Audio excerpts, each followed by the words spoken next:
Okay, everyone quiet on the set, please. What would be the snappy headline for our chat today? Build back better.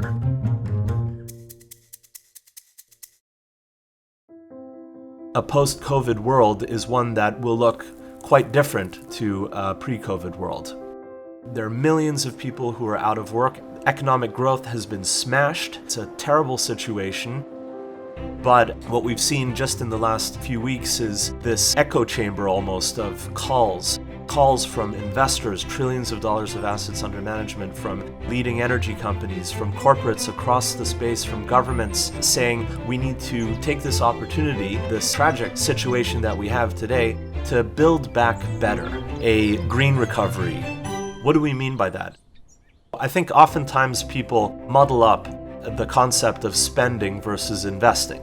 Spending is important in terms of fiscal stimulus, but what we're talking about in the climate transition is investment. With investing, you get something back for it.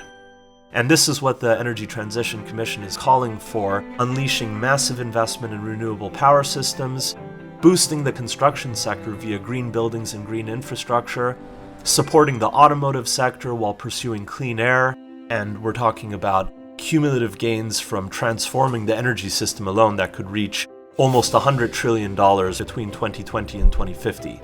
And that far exceeds the related investment costs of $15 trillion. The International Renewable Energy Agency has calculated that more than 17 million jobs could be created in the renewable energy sector globally in the next 10 years. That would essentially double the size of the workforce in the sector. We need to face it, some parts of the economy are probably not going to come back.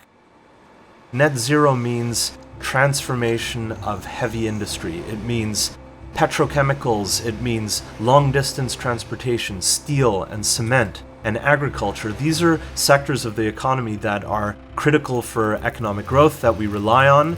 They are the ones that really need to decarbonize. I'm optimistic, and I'm optimistic because it's a value proposition. Because engineers are smart, because battery technology is improving, because renewable energy costs are declining, all the different suite of technologies and enabling infrastructure, grids, transmission and distribution, all of that is being built out. And the effect of that is the transition has really made its way into the private sector. This is possibly the best, if not one of the only opportunities to lift economic growth meaningfully in the future. There is a role for policymakers, and there is a role for the private sector, and there's a role for society. This is not rocket science. Investing in climate equals investing in growth.